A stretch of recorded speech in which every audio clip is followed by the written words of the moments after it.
Hello, these are flipped notes 7-2, and we're talking about hunger and sexual motivation. Let's get right to it. Different factors trigger hunger. Physically, there are stomach contractions, our body chemistry, and our hormones trigger hunger, as well as the hypothalamus. Remember, we talked about the four functions of the hypothalamus way back in our biology of psychology unit the fight or flight, feeding, and fun times. And we'll hit two of those in this section. So, stomach contractions or pangs do send signals to the brain, making us aware of our hunger.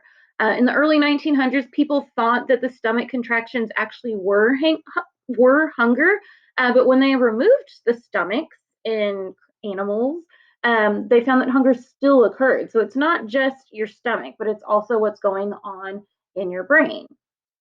Some other factors that trigger hunger, glucose. So glucose is digested and taken in by the body and the intestines. Then it's stored in the liver and the muscles as glycogen. But blood glucose really kind of triggers our hunger. When glucose is down, hunger goes up, and vice versa. We call that the glucostatic theory. Its relation to the brain, we don't actually consciously notice when our blood glucose is different, but instead the levels of glucose in the blood are monitored by neurons in the stomach and in the liver and the intestines, and then those neurons send signals to the brain, specifically the hypothalamus, telling us that we're either hungry or that we're full. Other hormones involved, insulin, which has to do with the glucose.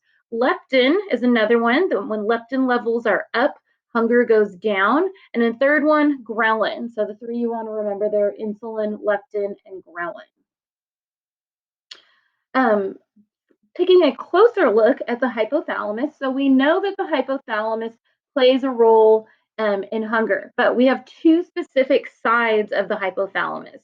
Activation or destruction of the hypothalamus causes changes in eating habits, and our rats here in the picture have had different parts of their hypothalamus destroyed. The lateral hypothalamus is the side that turns hunger on. It's what tells you that you're hungry. So you can think lateral, fateral. The lateral, if it's stimulated, you'll be fateral because you'll want to eat all the time. But if you were to destroy it, then you wouldn't ever know that you're hungry. You'd lack hunger. So that's what's going on with this rat on the left. He's had his lateral hypothalamus destroyed. He doesn't ever want to eat because his hunger never gets turned on. The other side is the ventromedial hypothalamus, and it's what tells you when you're full. It turns hunger off. So I feel very full. Ventromedial, very full. Oh, it's cut off a little bit there at the bottom. Sorry about that. If it were destroyed, you'd be very hungry. You wouldn't ever feel full. You'd keep going and going and going with eating. And that's what's going on with the rat there on the right side. The set point theory in regards to hunger says that our hypothalamus acts like a weight thermostat and that our body has a natural point of stability. And anytime we get below that set point, our hypothalamus tells us that we're hungry and we increase our food intake and our energy expenditure decreases. But if we get above our natural set point, the opposite takes place. So the problem is that our natural point of stability might not always be where we want it to be. That your natural point of stability might be a little bit heavier than you want, and it's hard with any time that you get below that, your body's going to want to naturally kind of return to that other set point.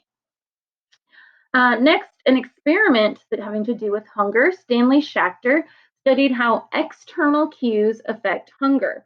So in this study, the participants were in a specific room and they changed the way the clock ran to run either fast or slow, depending on which group they were in. But either way, they were trying to mislead them as to the time of day. So there were overweight subjects and there were normal weight subjects. The overweight subjects had crackers available and they ate twice as much if the clock showed that it was later than it actually was. So they kind of thought it was closer to dinner time or that it was time for them when they were supposed to eat and they ate more. The normal weight participants, they didn't do that. They didn't eat as much food, even though the clock indicated that it was later because they said they didn't want to spoil their appetite for dinner. And they based their hunger more from internal cues. So this showed that the overweight people tended to base their hunger from external cues, and perhaps that's part of the reason why they may have been overweight. External cues include anything from just the way food looks, like, oh, that looks really good, I'm going to eat that food, or the food is just there, but also the effort to eat food. How easy is it to get that food? The key thing there was that the overweight people were basing it off external cues, normal weight were basing their hunger off of internal cues. Did they actually feel hungry? The dopamine theory simply says that some of our eating problems have been traced to disruptions in dopamine levels. We know that dopamine is part of the reward pathway and it makes us feel good. So that could also play a role in conditioned behaviors that we feel good when we eat yummy things, and then we get conditioned to want to continue that positive feeling. Some of the psychology of hunger, other external incentives. So we already mentioned eating by the clock. We eat because we think it's time to eat lunch or dinner.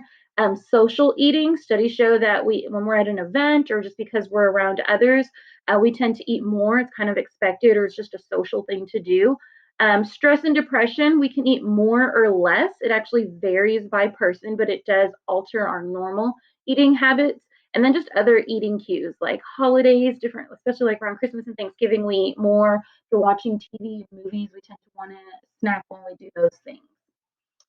Our taste preferences, really a lot of it is cultural, but some of it does have to do with body chemistry. But so together they can affect whether we feel hungry or not hungry for certain foods. But much of it is cultural. In this picture here, we've got a bunch of deep fried insects, which to us would probably most of us would not seem very tasty, but to other places that's definitely just something normal. Eating disorders are discussed here in this section. Anorexia nervosa, or normally just called anorexia, is when a normal weight person, and it's more common in adolescent women, but definitely happens with males too, lose usually dramatic amounts of weight continuously, and yet they still feel that they're overweight. Part of the reason for that is that many of them will experience what's called body dysmorphia, where their mental image causes them to perceive themselves as larger than they actually are. So many health problems associated with anorexia, including heart problems, gastrointestinal problems. In females, it disrupts their menstrual cycle so much sometimes to the point where they're not able to have children later on. A psychological explanation says that maybe the reason that, especially girls, are anorexic is that they're trying to avoid full maturation and that they have this unconscious desire to stay a little girl. Bulimia nervosa is the other well-known of the two eating disorders, or usually again just called bulimia. And by this one, it's usually characterized by episodes of overeating, usually high-calorie foods, and then purging. So followed by vomiting. Sometimes it's laxative use or fasting or very excessive exercise. So recurrent binge eating without any type of purging, as in bulimia. Some complications is with the vomiting. It erodes their teeth enamel, their stomach ulcers, irregular heartbeat, and cardiac arrest. So sometimes you see these strange cases of teenagers who have heart attacks who they normally they seem otherwise healthy, and then come to find out they had an eating disorder. So the eating disorder really can disrupt internal functioning and mess up the heart. Some summarizing of some of these things here. So we definitely look at in psychology the biopsychosocial concepts that there's so many things that contribute to behavior. In this case, hunger.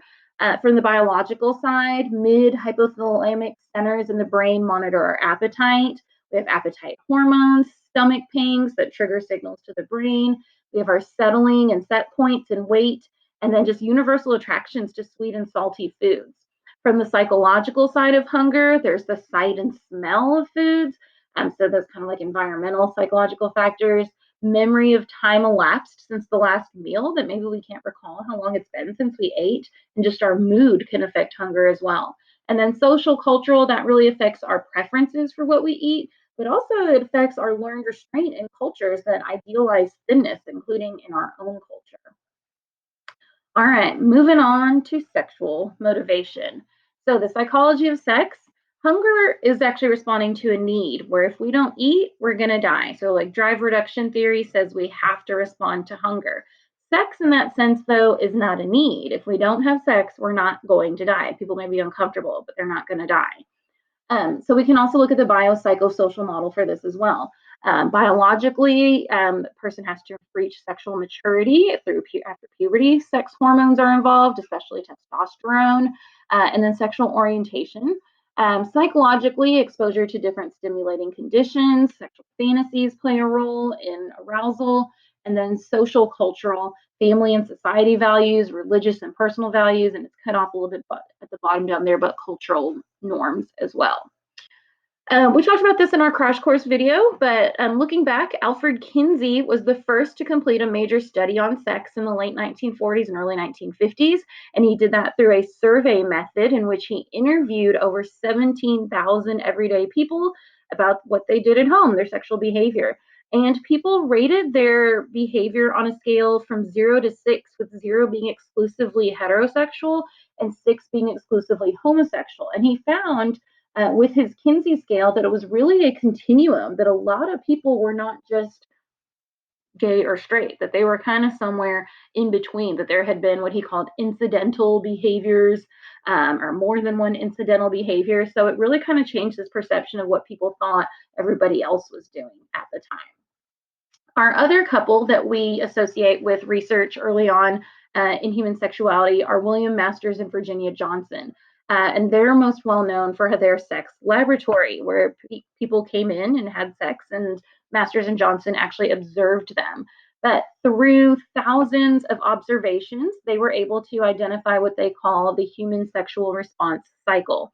And with it, 4 stages, and then a 5th part that wasn't exactly a stage.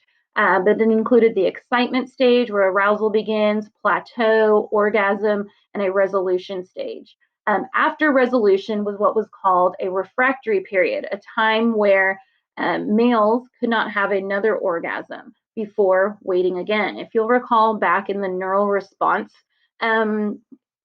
neural firing, we had a refractory period, that if a neuron fired, whoosh, then it couldn't fire again for a certain amount of time because it was wiped out.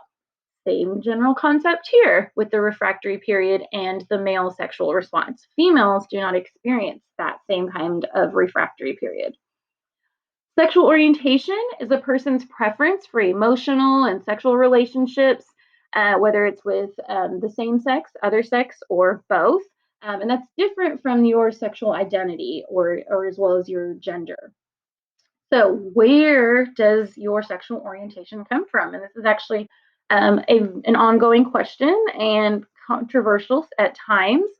But in the psych world, in the scientific realm as well, most psychologists and scientists today view sexual orientation as neither willfully chosen nor willfully changed.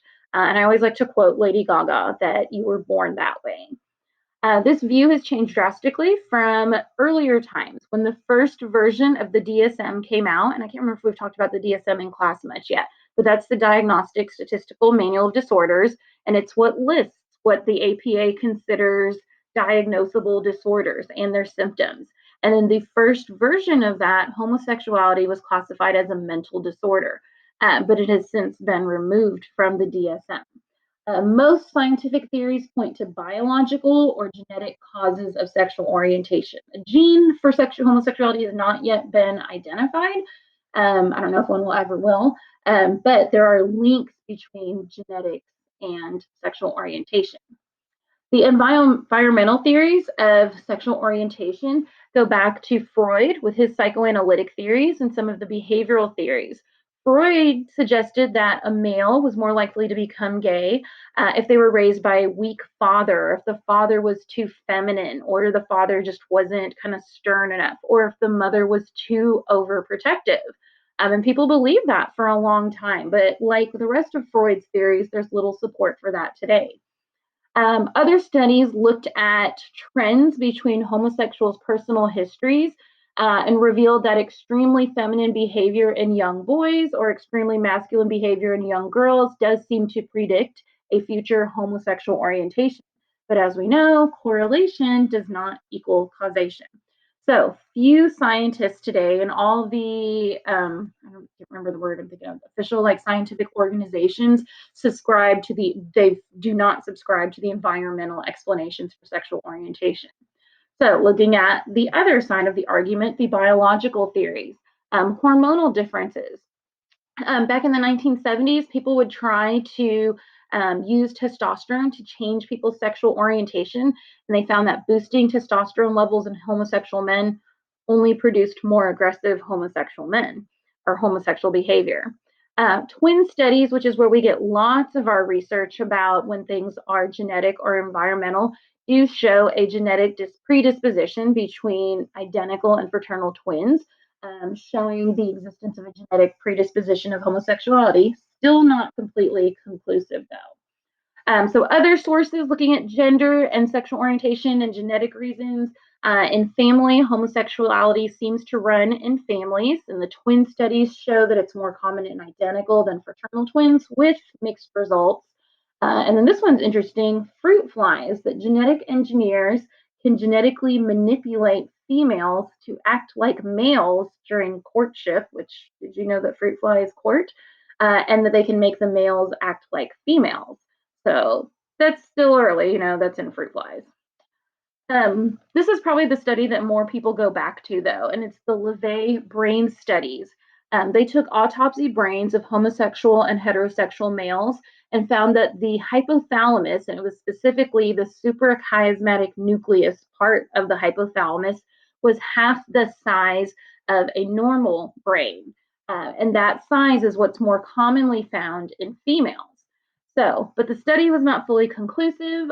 All of the brains that were used had been from patients who had died from AIDS. So it's questionable whether their brains had been altered because of the virus. The other problem with this study was that it was a relatively small sample size, so not totally conclusive there.